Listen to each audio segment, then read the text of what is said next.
It's my worst date. I'm Cassie. I'm Christina. I'm Keegan. And I'm Kelly. Oh my gosh. Hey. We did just spring that on you without telling you what we were about to do. That's okay. Like, she'll catch up. You were going around the circle. I was like, ooh, do I get to be part of this intro? You do. That's Sure. right.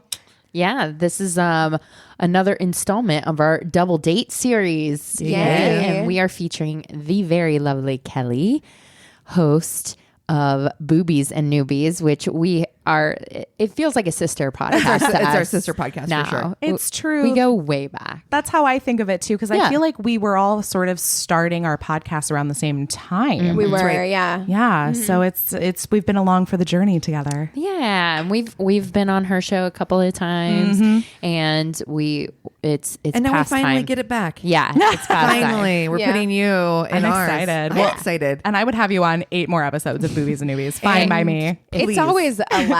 Oh my gosh. Like sometimes I think about those books that we've read. They come into my mind at like strange times. I think you're in our Facebook group and someone had said something about dating someone who doesn't curse and how they said like the weirdest shit during sex. And it just reminded me of that book we read where she's like having an orgasm for the first time and she's like, holy smokes. And I was like, no. Yeah. Oh, no. That was the bad one. That was the bad one we read, and then we made up for it We with did. the second one. Yeah. Spicy. We read Yes. a holiday, a Hallmark holiday romance novel. So with that being said, Hallmark's like, do not besmirch Yep. my good name. Yeah, we're about to get sued for Hallmark, but with dildos. I take that back. Speaking of that, though, tell us a little bit about your show. Oh, yeah, absolutely. So, Boobies and Noobies, our tagline is the podcast that asks novice romance readers to think outside the dick in a box. And I have newbies to the romance genre. Come on, read a romance novel. Discuss it with me, who I guess in this situation, I'm like the boobie in like the Boobies You and are Noobies. the expert. The Yeah, expert booby in the room. It's my life. I love it. I've been reading them since I was 18, and I'm obsessed. So I love to share that obsession. You mean you never like? It's because my mom had. Have you read the Clan of the Cave Bear? Yeah. No, Oh, but I'm sorry. man, does that sound great. That's not a booby book. Isn't it? No. There's some like sex scenes in it, Oh, right? Maybe. Just the title sounds like it I read could be that a in booby like book. school. No. Yeah. Oh my God. I have to look this up. It's something like that. Maybe I'm misremembering the title. Okay. But my mom had, and they weren't like hardcore or anything Okay. like that. But I remember that was like the first erotica that I read. That I was feel like for most people, it was The Notebook. Like I had friends who like read The Notebook and they like dog-eared that like sex scene. And it's like Right, not, it's right. Nicholas Yeah. Sparks. So it's like not even spicy, but it was like the first time that people were like, ooh. There was some Yeah. spicy shit in the in the VC Andrews stuff. Yes. So that was my first- like Flowers in the Attic. Okay, that was gross though. That was Yeah. like family incest. That was All that of was her the level. shit is man. gross. Like my sweet My Audrina. sweet Adrena. Oh, Honey. If you like ever Weed. take the time though and you have like a couple hours to kill, if you go on Wikipedia and Yeah. you read the plot synopses for every book from the Flowers in the Attic series, Oh my God. it is the funniest fucking thing. Like and she fucks him and then she has his child, but really he's her brother. And it's it just does not stop. It Yeah. is deeply uncomfy. Yes. Like, Okay. it's real uncomfy. Clan of the Cave Bear. Okay. What a bonkers book about horny cave people taught me about my own body. Wow. What? I've never even heard of this. definitely read that I book haven't in either. school. No, it's not as school. It's Cave people. Clan of the Cave Bear. I guess remember it. It's Cave it's the people. Valley of the Horses.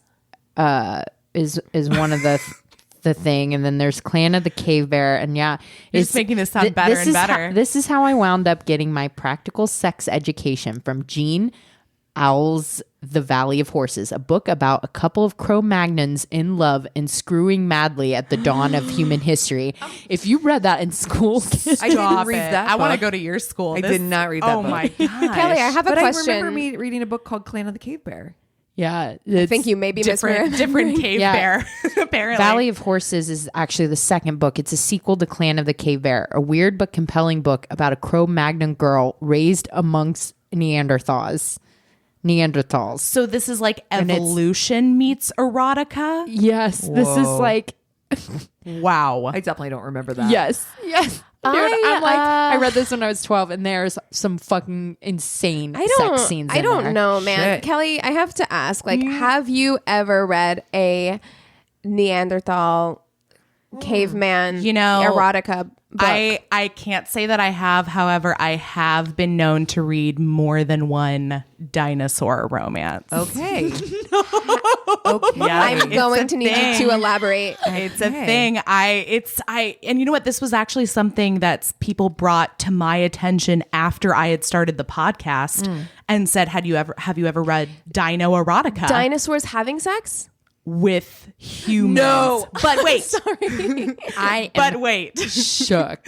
Christina's hooked. Wow. So it's not like, because I was thinking the same thing. I was like, if you look at like a cover, like a book cover for a Dino Erotica, I need this, yeah. there's like usually like a pterodactyl in flight, and then the woman beneath it is like scantily clad, and I'm like, wait, okay, I gotta know more. Like, I have to find out what this means. Yeah, right? I'm Keegan fucking is intrigued. So like entirely uncomfortable. happened? right now. So What the happens? one that I do remember vividly is tell a us. pterodactyl It can't be good. Yes. romance. But they're like dinosaurs not in the time of dinosaurs. It's like reimagined in what if dinosaurs Somehow that's existed worse. today. Somehow that's worse. So wait, How? so does a pterodactyl just like show up at your work and it's like, hey girl, Yeah, Came to pick you up. she was a scientist, the like female human character. And I don't know if the pterodactyl's male or female. I don't know if it matters. no, How did they have sex? I have so many questions. It's some beak fucking right No. up in there. Yep. It is some beak I had just- fucking. oh god, No. is it consensual? Oh yeah, no, she's like really into it. Oh, I don't know if I'm it's like for the shook. sake of science God. or if it's just like Absolutely not for the sake of science at all. I am very happy about the track that we're going down I right did now. read an article about a woman scientist that used to jerk off a dolphin. Oh, yeah, and but then that she was became attached to it? legitimately for science. But Yeah. then she did fall in love with the dolphin. I hate that. Yeah. I hate that. that one I don't like makes that. me sad. I don't like that. But like not in love, like I want to marry it. It was just like Okay. there was just something that she had to do. She had to jerk off the dolphin because it was going crazy. And she's like, I have to get these experiments done, but it's a horny dolphin. Right. So what else can you do? There was like a documentary. I remember I watched it, or there was like a mini documentary. I think you can find it on YouTube where like she talks about it. But she does have like very weird romantic feelings about this dolphin. Yeah. And it's not like Wow. she wants to fuck the dolphin, But- but it is Okay. kind of like maybe she wants to fuck the dolphin. Like if that was a possibility, it might Where- be on the table. I hate Are this. we going? I don't know. Look, Okay. you opened the door with the So, fucking wow. cave bear shit. I mean, I want to check out Wow. that caveman I romance, am- though. I have to say, I'm so not interested in a caveman love story in any way. I just know. have I'm so many intrigued now. questions. Yeah, it's the same way I felt about Dino Eroticas. I'm like, I need to know how this goes. Yeah. Oh my god. Do you think Andrews was my first I think entrance into anything that was sexual at the time. Yeah. But Yeah. I think my first true erotica, like XXX erotica, was the Anne Rice as Anne Relic. Oh my god, you keep telling me about it, and I you really want to must. pick it up. You simply must. This was the Yeah. Sleeping Beauty one, right? series. That you talked about. There's three. Yes, there's 3 books, and it's wow. Wowie, wow, wow. It's wowie wow. well, even her Vampire Chronicles are like yeah, spicy. Yeah, for sure. V spicy. oh, these are beyond. Yeah, I wonder. You'd probably know, Kelly. Is there like? I feel like there has to be an entire genre of like kink that's centered around like Bigfoot and like Sasquatch. Oh, sure. stuff, Yeah. right? Like, I for don't sure. know. I don't know how much and it's definitely got to be out there. Like, I feel like that for as many kinks as there are, there's definitely different ways to like satisfy them. Right. Romance novels and erotica is like such a small portion of that. You know, I Right. mean, there's Right. so much more. I actually find that a lot of you get the really kinky shit in like fan fiction or like hell yeah. stories that people write because they're not seeing it in mainstream. Yes, Right. we had a story from a listener, and I thought it was so precious because she was talking about how she was so inexperienced and didn't have like any sexual experiences at all. And she's like, I got all of my sex education from Harry Potter fan fiction. And I was like, yes, girl. I heard that one. I heard you mention that on the podcast. I was like, I love you. It's so cute. And actually there's some Spicy shit out there. There's some good stuff out there. Yeah. It's true. And that, you know what? I was never a fan fiction reader or writer. I was never really a reader growing up. Like, I think what it was I just hadn't found something I really wanted to read until I read romance. And I was like, oh, this is it. Yeah. Oh, This I'm is done it. for. Yeah. So how did you get into reading romance novels? Like, what was your first one? Do you remember? I actually do. Yeah? I actually do. It was really funny. I don't even know what spawned the reason for why I picked it up. But my mom is like a huge romance reader. And I think like a lot of people, they picked up, the book at home over the years. Yeah. Yes. I had no interest in it because I just didn't want to read any books, really. And so it was my freshman year of college. I was home for winter vacation.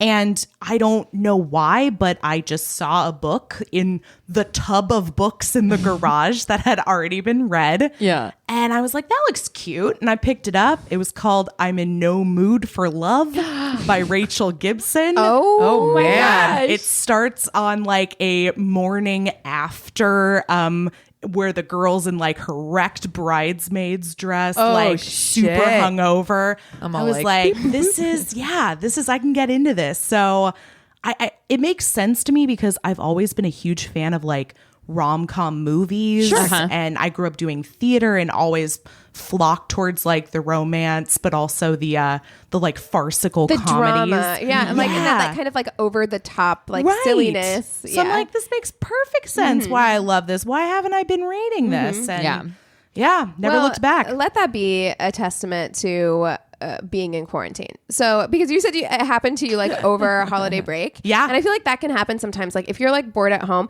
like I definitely feel like my mom's taste in books did like shape me as a person because she was really into like Stephen King. So it's like I would be reading like really dark shit. Yep. Like, and if you're stuck at home, listen, if you're stuck at home, if you're at your parents' house while we're all in quarantine, maybe just go pick up a book. Go pick one up. Find something new that you love. I was a reader then though too. I was always a reader. So I always had my own books. So I definitely had a taste for, but my mom was into the Dean Koontz and the the Stephen King. Yep. Love it.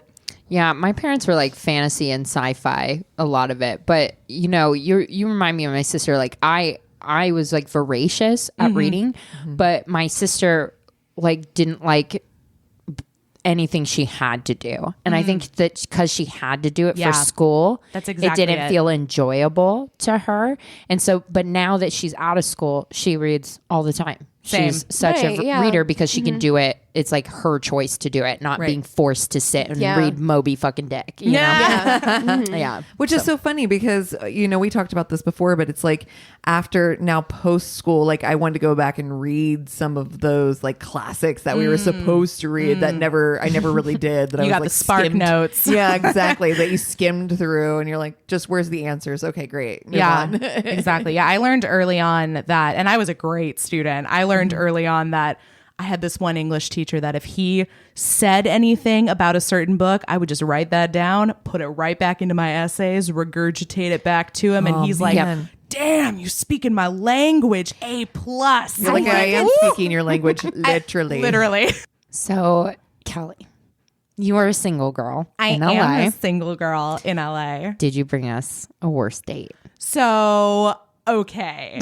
Wow. She's We're making just getting space. right into it. Okay. Let me tell you. Okay, I'm an avid listener to the podcast, so I mean, I have heard, the stories that come through this podcast. There are Do you have one that has shocked you the most? Have you? Oh, some of them like man. make me like scream in my car, even though I know It's coming. that it's coming. and I still do. am like, That's usually when I listen, is when I'm in the car alone, and I definitely have these reactions of, oh no. Like the other one is when I go like for a walk, I'll walk the dog and I will pass people and I'm just like, yikes. You're making a look. You're making a face where they're looking at you like, is she okay? Like, and I'm just like, oh no, they probably thought I was judging them. I wasn't. Like, Oh gosh, but no, I can't think of one specifically. I mean, the first thing that rings in my head is Frito feet. Oh God. Yeah. But I mean, there's been so many since Frito feet that I think the one that made me scream in my car, even though I knew it was coming, and then I made Anthony listen to it again with me, was the one that Christina told about the guy who shit his pants at the movie theater. I was like, oh, honey. Oh my God. I have noticed that to be like a trend across stories is there's a lot of like shitting in places or peeing your pants or vomiting because it somewhere. makes for a memorable date. Exactly. Really does. Sure does. You never forget that. Yeah. Never. I think mine is still the one that I feel the most for is the guy that came on the chick's knee. Ew. After she drove like 8 hours to see that's him. Anthony's favorite story. Wouldn't feed her the Victoria like that. sandwich. The Victoria sandwich. Yeah. Oh, hate it. You know what? The other thing is I've noticed too is a lot of people are driving a long way out of their way. They don't fucking to go meet live out these here. people. They don't live in LA because people in No. LA are like, I'm sorry, you live in Silver Lake and like I'm in Culver never City. gonna work. It won't work out. Maybe during January when everyone's gone away. Right. Yes, But- we can have a one month romance between Christmas and New Year's, and that's it. Yeah. Exactly Or right. 1 week rather. So I so mean, funny. comparatively speaking, I don't think I have a date that's nearly as traumatic as so many of these have been. For me, I feel like the worst date is definitely like a shame receipt date. Because Yeah. I didn't know we were on a date. Oh, yeah. Oh, that's So brutal. that's like, and this was mind you my first date that I ever went on. I was a freshman in college, and this guy that I had done theater with had asked me to get food with him after a rehearsal. Those are so hard because you actually don't know. Like I've been in Right. that same position because you're like, whenever you're doing a show with someone, like it becomes such a close knit kind of like family feeling situation that someone asking you to go eat afterwards, you're like, Right. yeah, sure. Well, You this never wasn't- think about it. Wasn't like different than like any other person asking me to go eat. It was just like, hey, you want to go grab something to eat afterwards? I'm like, yeah, sure, why not? So we go and we're at like kind of one of the main restaurants in our college town, and a few of our friends from rehearsal sort of come in maybe like 20 minutes later and stop by our table, me not realizing we're supposed to be on a date. You're like, oh, invites sit. them to join us. Of course. Like I would have done the same thing. Yeah, 100%. yeah. And it wasn't until the end of the night, and we had like a great night just hanging out with each other. And it wasn't until the end of the night when I was leaving to walk back to my dorm that the guy who had asked me out said, oh, I'll give you a ride. I'm like, you don't have to give me a ride. For like, why, sir? why? Like, Yeah. you'll have to drive around. I live literally like 5 minutes away. He's like, no, let me drop you off.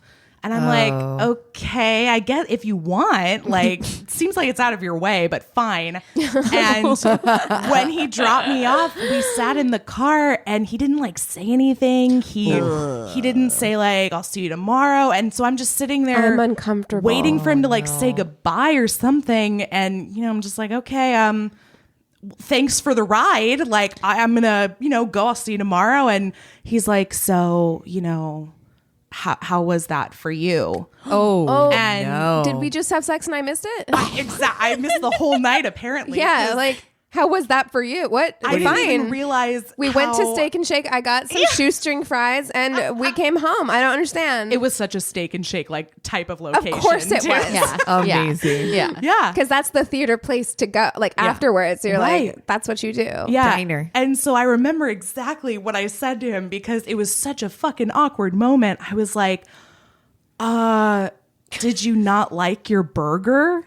Because I was like, did he just really not enjoy dinner? I'm confused. Should have got that Frisco melt. like what? Yeah. And so he's like, no, I mean about our date.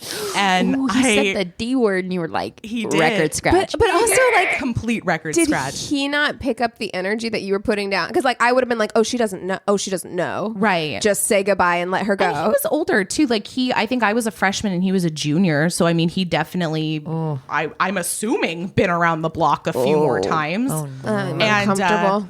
Yeah, and so I of course responded with like, "What date?" And You're like, I don't remember going on a date. Yeah, exactly. when did that happen? I must have blacked out. Yeah, and he, awkwardly explained that he had thought we were on a date. I told him I had no idea we were on a date. Honey, you have to be more explicit. And I feel for guys because I think sometimes I understand how difficult it is to ask people out. It's hard. Yeah. There's a lot of pressure. And so I think sometimes they take advantage of like a close relationship where they can be like, hey, you want to just go get some dinner? Because it's easier. It feels more comfortable than being like, will you go on a date with me? Right. But then the problem with that is that they leave it open to like misunderstanding. And I like split on this too, because I feel like this has kind of been a trend throughout my dating experience as an adult. Is either somebody says specifically, or you meet on a dating app, right? You assume it's going to be date. We're meeting up on a date. Yeah. But if somebody says like, we're going to go out on a date, or I'm going to pick you up, I feel like this awkward thing just all of a sudden kicks in like, okay, well, we've labeled this for what it is. It's got to go a certain way. And then on the other side, I feel more comfortable when I'm dating, when I don't know I'm dating. Like it's more of like oh yeah, we're just hanging out, getting to know each other. Like if it goes somewhere. But do you think that only applies when it's someone you like? Because when it's someone you don't like, then for like sure. you don't know you're on a date. And then if you do reach that point, you have to at some point reach a point where you have to put some sort of label on it. Because otherwise, I think a thing in LA that I've definitely experienced more than once is the man that I go out with who says after like 2 or 3 dates that are great, Right. oh, well, I'm not looking for a relationship. Yeah. I'm looking to just see someone regularly, sleep with them, and, enjoy our time together. Exactly. But not a relationship. Yep. What the fuck is that? 100. I think you just described a relationship. But what That you is describe, every single person I dated. Which is why I'm no longer dating in Los Angeles. Oh my God. written it off entirely. It's been about a year since I went out with somebody, and you got to do what Christina did and find that person who just moved here. Yeah. Doesn't have like a scoop solid 'em up, friend right? group yet. New to town. Yeah. He still doesn't, you know what I mean? Like he's fresh. not like, you got that good Fresh meat. You got to get him while they're fresh. True. It's either that or you date like super young now. You go for like the young Gen Zers who are like, no rules. Yeah, you're like, oh, I can mold you into exactly what I need. I have a best friend who did you're that. pliable. And he worked out great. Well, there you nice. go. Yeah. There you go. See, Jessica really did fuck up on Love is Blind. I can't. I'm so excited. Did you watch it? For your episode. We just about recorded it. today. I can't. Oh Do you my have so gosh. much to say about it? So much to I wish say. we had included you on our I episode. You know what? do It's best you too. don't. It's best you don't because it would never end. Wait. And We didn't talk about the reunion. ooh. We just briefly touched base on it. There was a lot of awkwardness that happened was in that reunion. so much awkward. I was doing it as I was having coffee, and I just kept leaving the room, Yeah. 'Cause you're to like, I just can't. do stuff because I I was can't. I can't watch this. Carlton I just felt forcing so her bad. to put that ring on her finger was the most was uncomfortable the thing. worst moment. Like she's of like, that "What? whole You want me to thing. put it on? Okay. On that Oh, finger. it's on there. Oh, right. Great. Okay. She's it's like, on. I don't think it fits. Okay. Yeah. All right. That was, I don't even know what to do with it. You know what killed me too is the whole Jessica. Jessica. Where do we begin? Right. But her giving out all these apologies and never actually addressing Mark. Right. I thought that was super fucked. So weird. Yeah. It was so weird. And her apologies were also weird. Yeah. Where she was like, so I'm going to apologize to whoever I need to apologize to, but I'm not going to apologize to myself because I know what I did was right. And I'm like, well, then that's not an apology. No. I don't understand. Yeah. Anyway. Amber was right, and then they Vanessa Lachey kept trying to get her to accept her apology. Amber's like, yeah, I'm just not there. Right. Not there yet. Yeah. Not gonna I do it. appreciate that about Amber, where she's just because I know me, my personality type Yeah. would be so it's fine. Yeah, okay. Have you seen anybody more uncomfortable than Barnett in that whole scenario? He wanted to crawl under a fucking rug and die. Yeah, he's know. like, don't look at her. Don't look at her. Don't look at Jessica. Don't turn around. Don't look at her. Also, why did Amber go blonde? It wasn't as great of a look. I don't love it. I didn't hate her blonde, but I was like, are you trying to look like Jessica? Because that's what I thought thought too. I was like, this is a little weird. That was my first thought. And I was did like, not think that. Oh, wow. Yeah, that was my first thought. She's like, don't worry, Barnett, you can have both of us at the Best same of both time. worlds. She's hurting him. Barnett reminds me of He's in danger. that character that like Pete Davidson does on SNL too. Yeah. okay. Where he's just like, I love you. Okay. What the No, I fuck love does you. he engineer? I need to know. I don't know. There was this whole article I read that was all about their jobs and like, well, what does that mean? Like, Yes. so she's the regional sales manager of what exactly? Yeah. Yeah. They knew some of them. Somebody had done like a deep dive LinkedIn hunt on them. I ain't mad I'm at that. curious because I've Yeah. worked with many regional sales managers before, and I mean, and she could look like anybody I've ever worked for. Yeah, so I 'cause she's am that curious. basic. Well, wow, Kelly, I'm right here. Burn. Wow. We know Jessica this has room. like that basic look. Oh, yes. I mean, 100, yeah. 100, 100. But she, by the way, was the one they didn't find any results on. They're like, we don't know what she's regionally selling things for.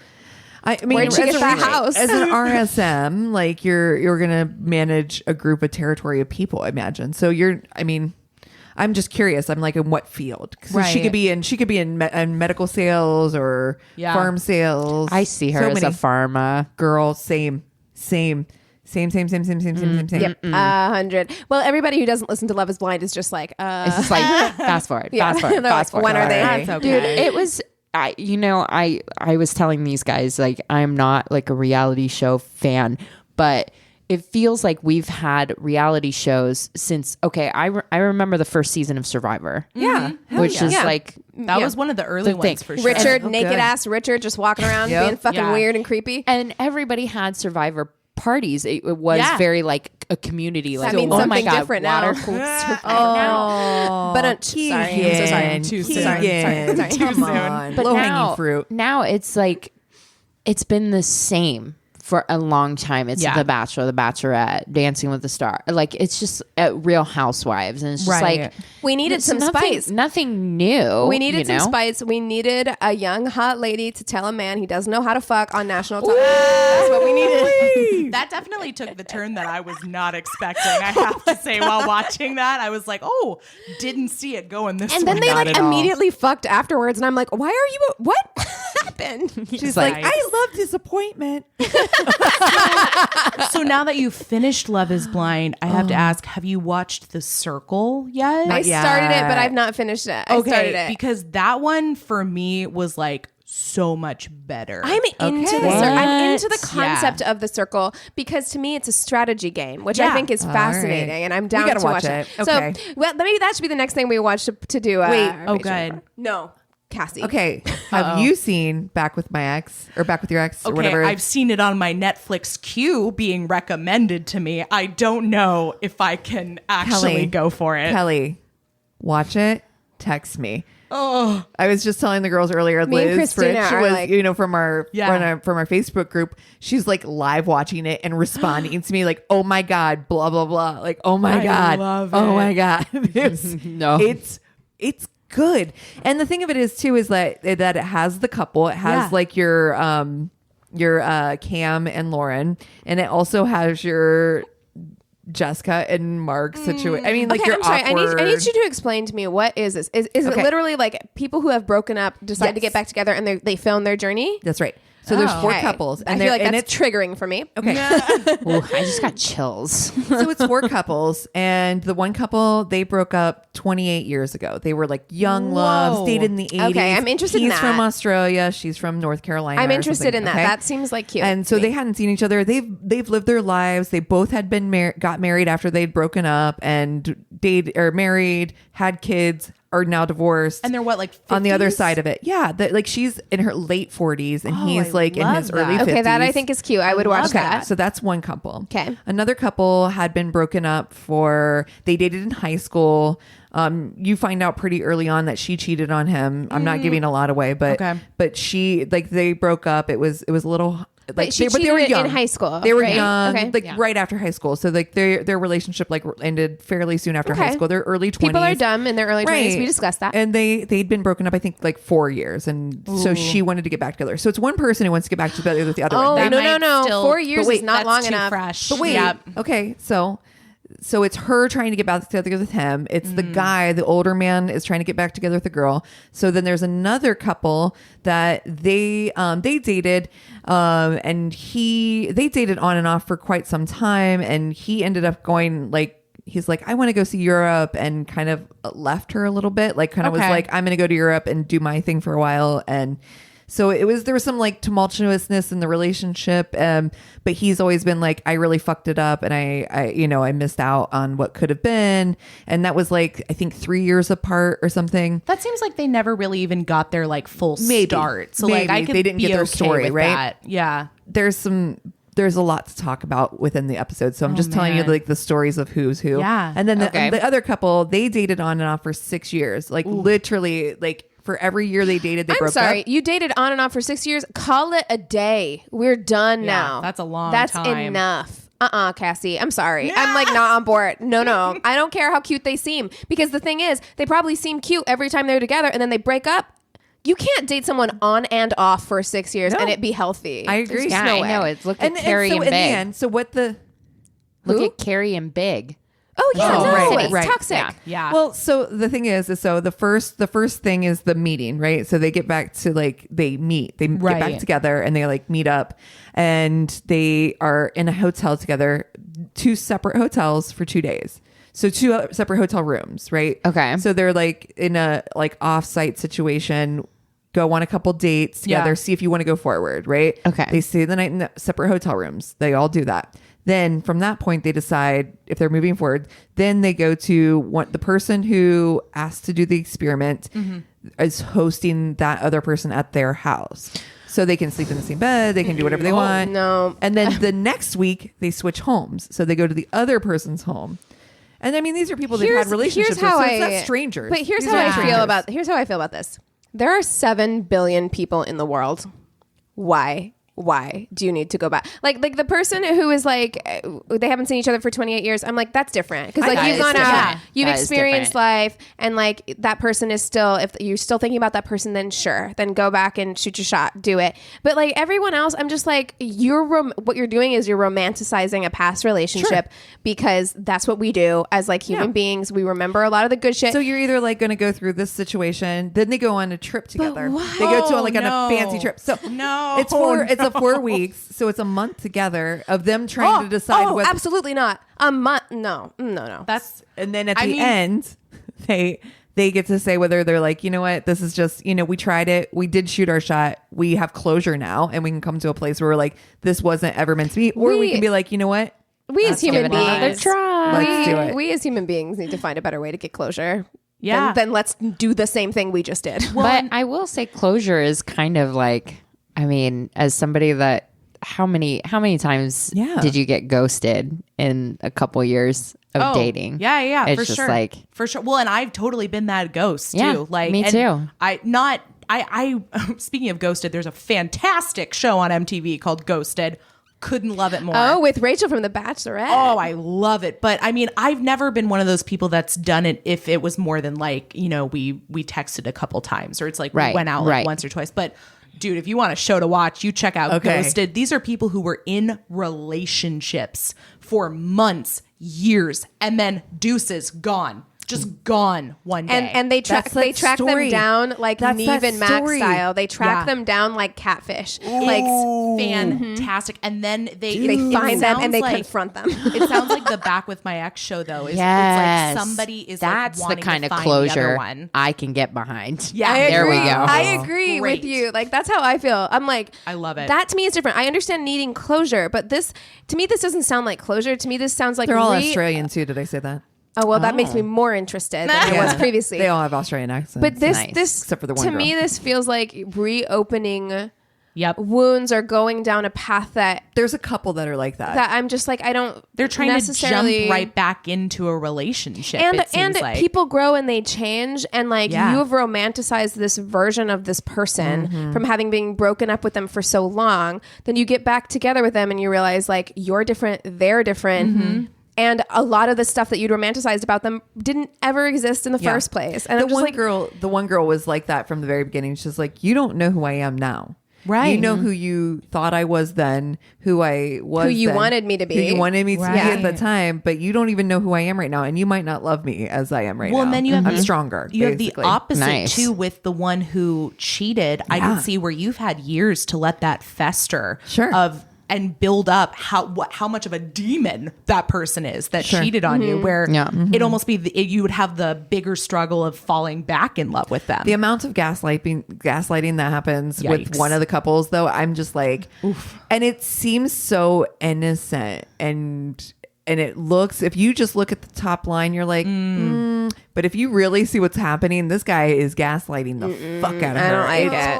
Horrible. Speaking of gaslighting, what are your deal breakers, Kelly? Oh my gosh. What are things that people do or that you've experienced on dates or that you could experience on a date that for you would be an absolute non-starter, no-go, this date is over?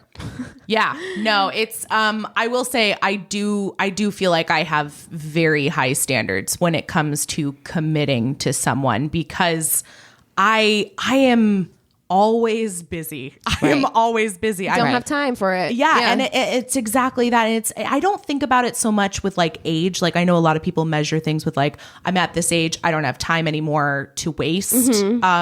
For me, it's just more of the fact that I have so many wonderful things in my life that I love. You don't want to put at risk. And I don't want to really sacrifice anything or compromise anything. And maybe that's selfish, but I really haven't met someone where I'm like, you know, I'm willing to give this up to be with you, or I'm willing to factor you in and factor something else out. And I think whoever does end up with me is just going to have to accept that they're part of the puzzle. They're not the entire picture for me, and I'm okay with that. And I know that some people will be okay with that, right? But a lot of people aren't. So that's definitely something that it's my baggage, but it's something that anybody I'm with needs to understand as well. That I don't think that that's baggage. I think that is. I think it's very good and healthy that you have a clear understanding of who you are. And I feel like the reason why other people don't accept that as much is because it's ironic that like, you know, romantic comedies and things like that have sold us this idea of like all encompassing love. And like that this person is supposed to be the center of your like universe. And if it's not that, then it's not right. And whatever. I don't want to be the center of someone's universe either. Like I can't. I can't have that responsibility. Suffocate. It literally is like a huge turnoff for me. Somebody that doesn't have hobbies or a place to go. That's up on the list of deal breakers for sure. Is I want you to, you know, hang out with me and my friends, but also I want to hang out with you and your friends. Like we don't have to do every single thing together. We don't have to love all the same things. I want someone who wants to have a life, but also have a life with me, you know, that they're not mutually exclusive. That we can, it's balanced. Exactly. And I just, my little petty one is I cannot stand mess.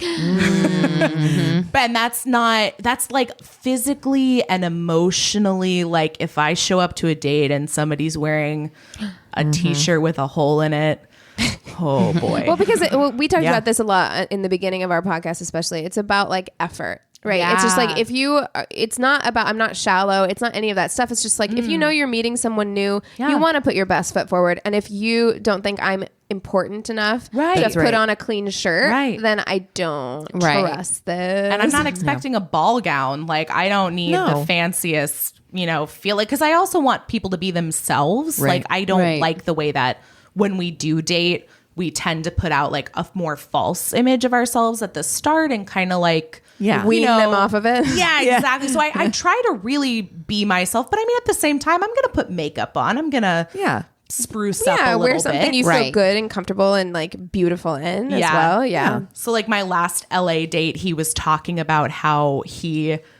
was like living in like this basement apartment, which I'm like, okay, I lived in Chicago. I understand basement apartments. It's a thing. They're a normal thing in the Midwest. Not a deal breaker, you know. It's his parents' house, isn't it? It wasn't his parents' house. It was though, like a friend's house that they were like subletting him like the basement apartment. I'm like, well, that's fine. Still not terrible. Yeah. Especially in LA, you take what you can get. That's right. Fucking men, dude. Yeah. It's rough out there. But he was talking about like how, oh yeah, you know, my apartment's a mess right now, and like there's clothes everywhere, and you know, I really should clean up a little bit. Like my therapist tells me I should do this.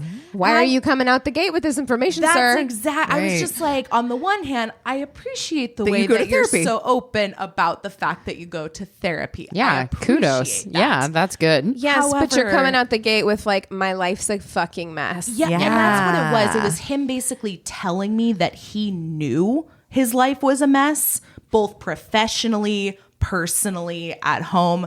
And the fact that he seemed okay with it. And you're not ready for a relationship. You can't fit me in if you can't organize your life. No. I'm not looking to play mommy. I'm not looking to clean up after you. So that's like my biggest deal breaker, is that I want someone who's their own person, and they also like want to be better. Like, right. Yeah. I had a guy who was pretty like okay with like doing so much blow like every night of the week, and he's just like, you know, I doesn't interfere with my job or anything like that. He's like, I'm just sad all the time, so this helps. Literally, quote unquote. Wow. And I was like, and like, do you not hear the words coming out of your mouth? Do you not recognize this as a problem? Tell you, my legs literally was like, I was like, crossed. Could not shut down that vagina quicker. Oh, wow. I know. We're turning off doors lights. Are closed. Yep. yeah. Closed for business. Thank you. All of a sudden, you turn that sign around. Yeah, you're like, my vagina's quarantined. Actually, we're just down the shades so no one's peeking in the window. Exactly. No, we're not home. No. That's the next new good book. Love in the Time of Quarantine. Yeah. You're like, actually, we're social distancing my vagina from your dick. Yeah, actually, exactly. So it's happening right now. Absolutely not. I've heard that it's going to be like another baby boom. Yeah. Historically, that's been the case. Yeah. Anytime people have to be locked inside together. Condoms. Don't bring your kids into this. Apparently. Amen. I'm like, we don't need more of us. In fact, this is never mind. We're not gonna. Okay. Okay. So, well, on that note, let's go off topic. Let's switch gears. Let's make a hard turn. Make a hard turn to anywhere but there. So let's talk about Fuck, Marry, Kill. Yeah. So you sent us. So when we sent you an email with the details for today. And we were like, if you have any Fuck, Marry, Kill suggestions, let us know. Otherwise, we'll put something out there. And I actually think this is kind of like a brilliant idea. You were talking about how we should do erotic fiction tropes or romance tropes, like rom-com tropes, like friends to lovers. Yeah. And like, what are some other ones? I mean, you know, there's a million, because people always assume that when it comes to romance, there's like paranormal, contemporary, historical. Those aren't even really tropes. They're just those are just genres of a genre. So, I mean, I always think of sort of like the type of romance. So like friends to lovers. One of my favorites. A forbidden romance. Oh, one of my favorites. Yeah. There's a lot of. Will they, won't they? Or like they hate. They hate. Second chance. Yeah. Enemies to lovers. Yeah. Enemies to lovers I can get. Some people like a work romance, like a boss. Yeah. Relationship, age gap. So, you know, and that could go either way. You could go like, you know, she calls him daddy, or maybe not. That's funny. Like my fave. There was a book going around that was in contemporary that was really popular for a while, where she was older. I couldn't get into it just because of my own personal weirdness. Sure. I know that's so stupid, and that's so dumb to like back away from a book. Like, I just think it's interesting how like literature, art, or media can reveal things about ourselves, right? Like, because that's it's definitely something that's just like a deep internalized thing that you have. 100%. And there's nothing necessarily wrong with that, but it's interesting that you know that about yourself now. Well, you know? There's a lot of tropes and kinks in romance and erotica that I'm like, ooh, damn, that's hot. And then I think about experiencing that in real life, and I'm like, no, thank you. No, maybe not. Yeah, but that's the thing about a fantasy, though. It's like, it's not necessarily something that you can be interested in, or like maybe gets you going. But the thought of doing it yourself, you would never. Yeah, you know what I mean? Yeah, it's fantasy. Well, what 3 do we want to do then? What are our favorite Yeah, I was gonna say, do you three want to pick your favorite? Sure. I love the enemy. The enemies to lovers. Yeah, enemies to lovers or the boss. I think the boss things are. I know Keegan's dying. I was keeping it in. Listen, no, you were not. They heard your eye roll over the microphone. It wasn't an eye roll. It was that. Okay. There was a gentle head nod as well. Yes. Your eyes rolled so hard that you have a headache now. I believe. I'm a fan. I'm a forbidden romance. See, I dig on that too. Oh gosh, that makes it kind of hard, huh? I'll do enemies to lovers. Okay, I like that one. Enemies to lovers, forbidden romance, and that could go like any way, right? I mean, there's so many things that are forbidden. Like a big one that I know I'm guilty of reading is there'll be like the stepbrother stepsister relationship.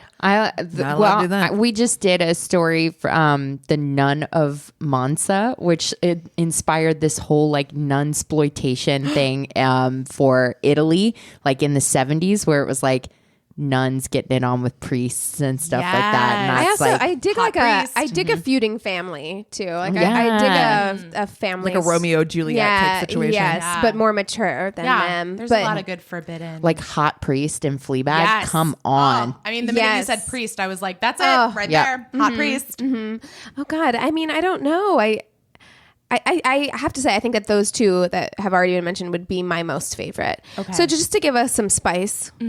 We'll go ahead and we'll do bosses and subordinates. She's like, I need to kill something. I gotta kill something. So we've got boss. This is hard. I really like all of these. Okay. And well, technically, I guess a boss employee is a forbidden romance, but that's its own thing specifically. There's enough books to make that its own subgenre. True. I like all of these. I know. Yeah. Didn't we do one for whenever Your Angry Neighborhood Feminist came on the show? Wasn't it a boss employee? I think it was. Yeah, I think it was. And it's so rare to see it where you actually have the female boss and a male employee. Yeah. But I know that one of the series that Cassie, you read a Claire Kingsley book, and she has there's a whole series that's called The Blue Water Billionaires. Yes. And they're all I listened to those billionaires. Oh, okay. Right. They're female because I was like, if there's anything that I could like less than a boss employee relationship, it would be a billionaire boss employee. And that's I'm like, a whole genre too. Again, your eye rolls. You're girl. They're gonna be stuck that way. Yeah, they're female billionaires. Okay, so that changes things for me. A female boss series, I recommend. All right, that's a little different. That's a little different. Oh yeah, because boss employee, we're all assuming that that's like, but because that's most that's their own internal misogyny there. Well, but it's most of the books that are written that way. It's mostly that. But it could be female boss. Because when you hear teacher student too, usually it's a male teacher and a I hate both of those. Actually, don't like it. I don't like it either. Okay, okay. You know what? Okay, Kelly, tell us what you would do. Okay. Yeah, we're not here to yuck yums. Or you don't have to go. You don't have to go first if you don't want to. Oh no, you put me on the spot. I'm so sorry. I'm gonna take it. Let's do it. Okay. We've got enemies to lovers, boss employee, forbidden romance. Okay, I'm going to fuck forbidden romance because. Hello. Oh my God. Yes. It's naughty AF. Yeah, exactly. It's the one where I'm like, in real life, maybe not so much. But if this is just like a little side piece. Is it a fling? Is it a short-lived fling? Yes. Yeah. I like that. Exactly. Yeah. And I think I'm going to marry enemies to lovers because I do. And you know what's so funny is sometimes those rub me the wrong way, especially if like in the beginning they're enemies because usually the male character is like such a dick. Yeah, such a fuck up. I don't want you to love him. He sucks. Yeah. That's the perfect point. Yes. But other times it's just, like the typical rom-com thing. They just don't see eye to eye. And I'm like, oh, I fucking love that. I love that trope. In a rom-com, opposites attract. I love it. I'm just like she's quirky and fun and he's rigid. And I'm like, I like it. And we rub off on each other. Yeah, exactly. We're both here to learn something. So good. Learning is sexy. Which means I guess that I'm going to kill boss employee. Yeah, that sounds about right. It's not my typical thing. I will say I love when a woman's on top, but same girl, it's not same. what you get a lot. I think that I'm going to switch it up a little bit. I think that forbidden lover is a very wide open genre. And there's some forbidden things that I'm like, again, not here to yuck yums. It's just that there's some forbidden loves that I'm like, I'm going to kill that one. Yeah. Okay. Not for you. I'm I going to understand. fuck the boss. That's fair. Relationship. You like a Christian Grey. Yeah, I do. You do. Oh, what do about I? what And about how? Secretary with James Spader? Okay. My gosh, I saw that when I was way too young and loved it. I have, that was a secret watch that came on like Yes. Yep. late night TNT or something. Yeah. And so it was even edited because it was for TV and I was still like riveted. I Yes. was like still 12. love it. Spicy. You're like, woo. Spicy. Woo, and James Spader was hot. in it. Yes. Yes. They both were. Wow. Oh my God. I like the I'm in charge guy or girl, whomever. Yeah. And on top, and I hold all the cards and all the aces. And you know you're just gonna like, fuck on a desk. Yeah, at you some are. point. Yeah. Like, Yeah, it you has are. to happen. And in Like, reality, my back do I want to would hurt. marry that? Because desks are hard. You're and they going to have hurt. back problems. That's I right. really feel like you're going to That's end not up a with one long-term. of those like supports. I just think It's not a long term. it's impractical, Cassie. And It is. It's Yeah. absolutely impractical. And so I think that I'm going to also marry, though, enemies to lovers. I don't know why. I love the will they won't they trope. I like it. just will. Oh, will she concede to his naughty behavior? Will he? Oh, I don't know. She's Yeah. gonna change him for the better. 'Cause Exactly. There's nothing a woman likes more than changing. Absolutely. I was just gonna say. there's where the kink is. Yes. The kink is fix you kink. And that Yes. is Funny. like, I can fix you. Funny story. Don't like that at all. IRL. Yeah. Do not Yeah. want to Oh, fix no, her no, upper. no. But love it. Love it in a Oh, book. yes. 100. Oh, I think it definitely, I feel that so hard because it was such a seated belief in me in my like teens and 20s that was just like fixer upper. Yeah. You Yeah. know? It's Yeah. like, oh, like this person, I don't really like them. I don't like their behavior, but I can change them. 20-something thing too. Yeah. Yeah, you're like, I like the way you look and I like the fact that you can play the guitar at me. So Right. I can fix everything else. Or I'll find, like, I'm guilty of this too, is when I'm dating somebody of kind of forgiving things, of being like, oh, well, you know, that only happened once. Like, Yeah. I can find all the better things Yeah. that make up for Right. that He shitty just thing. hasn't been with me before. Yeah. So he hasn't. He has never had experience. He just true doesn't love. know. Right. He Yeah. doesn't know. Once he experiences true love, why would you ever fuck up? Yeah. Never. Exactly. Yes. So there's something about that is like, you know, I just have to marry it, and I think it's because it's Oh no. I think it's because it feels the most comfortable for me. Like it feels the most like when I peel away all the different like artichoke layers of myself, I'm like, that is the heart of Yeah. it, where I'm just like, you know, it's misguided, of course, but Right. it's still me. And I'm just Right. like, and I love that. Now, what spices me up, what I'm gonna fuck, I know it. boss employee. Okay, okay. I actually employee. didn't think so. Boss Wow. employee. I'm such a boss in real life. I'm very like organized. I'm now like very, very opinionated. Are you like one of those CEOs who has to go to a dominatrix after work Yeah. because they're like, I just need to feel out of control for 30 minutes? Oh, those are my favorite.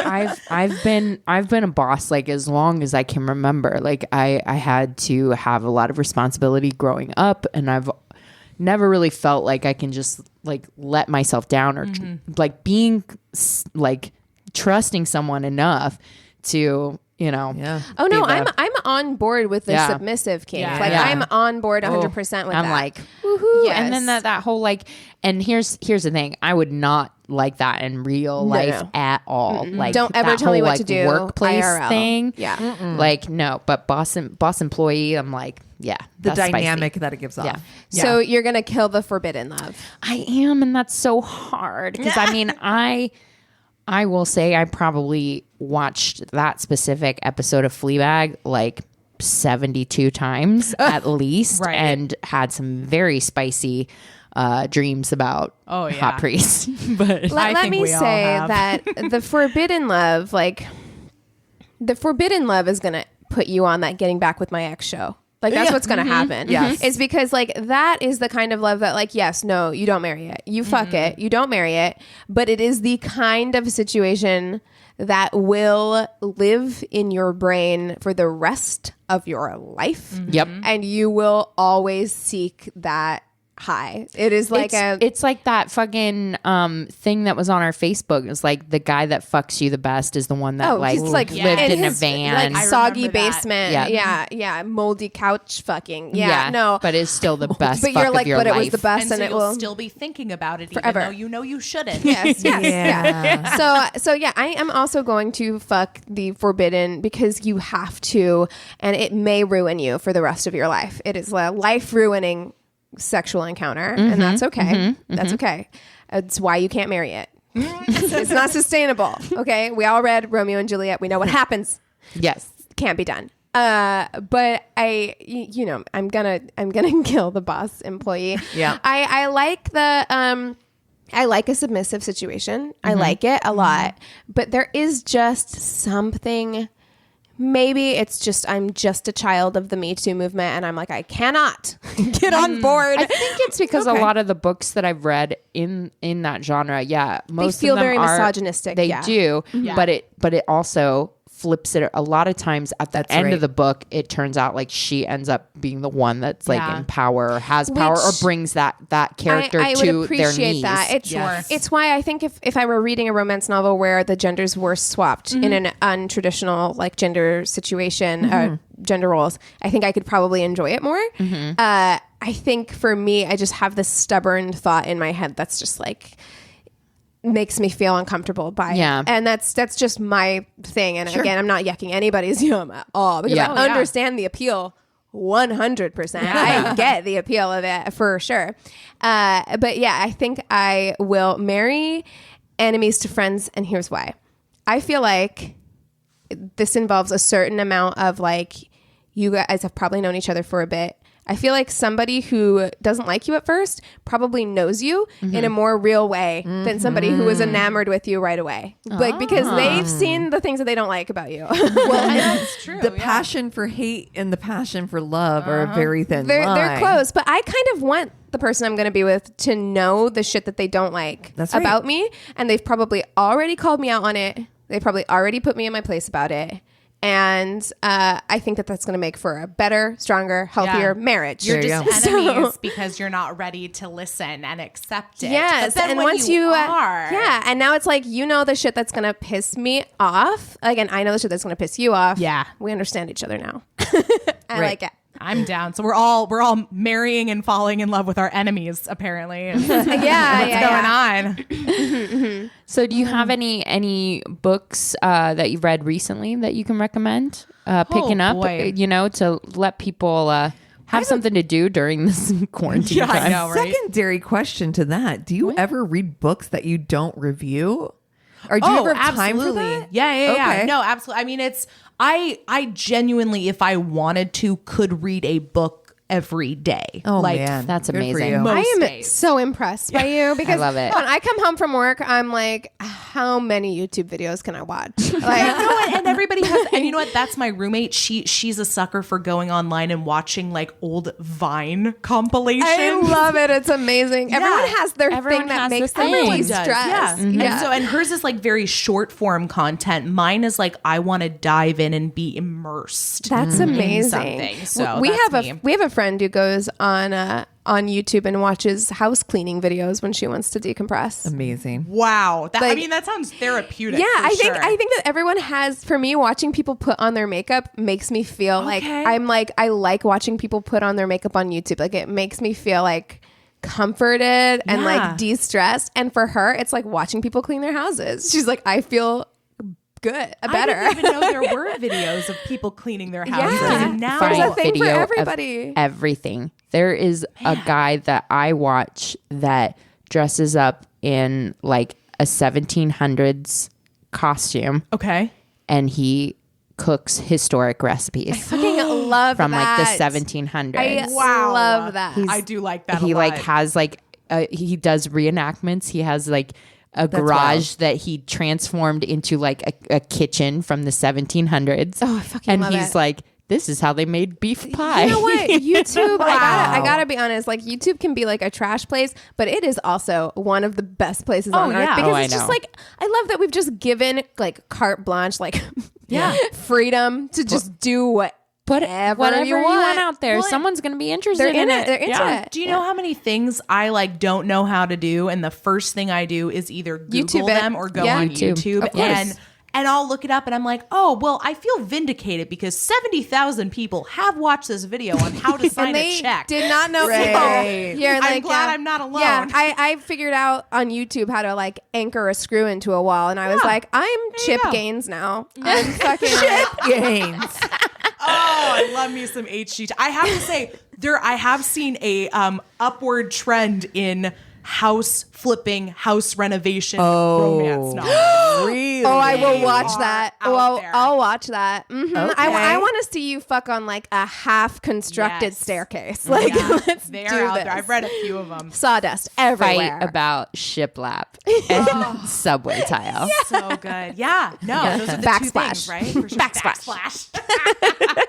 Oh man. Yeah, no, there's so much out there. Like it's, obviously I would say, you can always check out Boobies and Noobies and see what we've read. And typically I try to pick things that I know people are going to enjoy. Like I don't like ripping things apart, except when I'm with you guys. It's all we know how to do. We're the worst. But no, we really we just started season 3, and I feel like for season 2 we had like a ton of fantastic reads, like all in a row. Right. And I'm really proud of, in February we did Black History Month, and so everything we read were by Black authors. They featured main characters that were all of color, and the reading was fantastic. It's some of my favorite books we've read for the podcast. I love that because I do feel like I really wanted to go see that movie The Photograph, which I still want to watch. Did you like it? And I want to go see it so bad because it's Lakeith Stanfield and Issa Rae, and it's 2 Black leads in a romantic comedy, and I feel like Black people are so underrepresented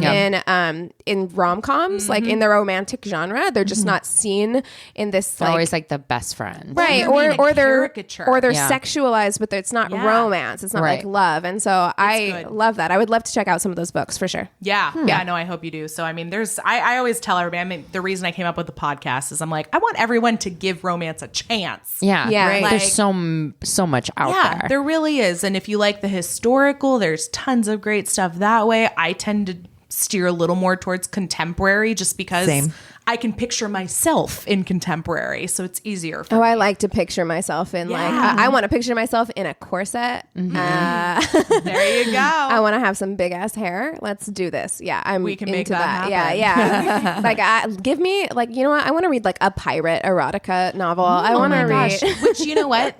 I get a lot of requests for pirate romance, and it's out there. A lot of it is not good. And I'm so sad. Like I am always looking for a good pirate romance, and I'm not finding a lot of it. That's a bummer. It's, you know what, I went and saw Pirates of the Caribbean 4 times in theaters when I was 14, and I think it really shaped me developmentally, like in a sexual way right now. In a sexual way. Yeah. So I'm like, I must have good. Must have. Keegan's writing pirates. it currently. Yes, I will go home and get started. Just I've got time, guys. We're all at home. Yeah. So Oh, well, if you have a good pirate romance novel, please send it my way. Subject line. We'll take it. My Worst Date Podcast at gmail.com. You absolutely should check out Boobies and Noobies. It's a fantastic podcast, and Kelly's a fantastic human. So thank you so much for coming out today. Where can we find you? What are your handles? We're on Twitter and Instagram at Boobies Podcast. It used to just be Booby, and somebody told me, well, it should be 2, so I changed it. Boobies, got it. Podcast, and I got a Facebook page. I'm a little less frequent with that one. We're also on Patreon, so if you do want to show a little bit of love, we're over there as well. And I'm hoping to be launching the Boobies and Noobies website in the next month or so. So nice. Exciting. Yeah, got to make it official, right? Yes. Yes. Well, we hope you enjoyed your bonus episode, and we love you so much. Cheers.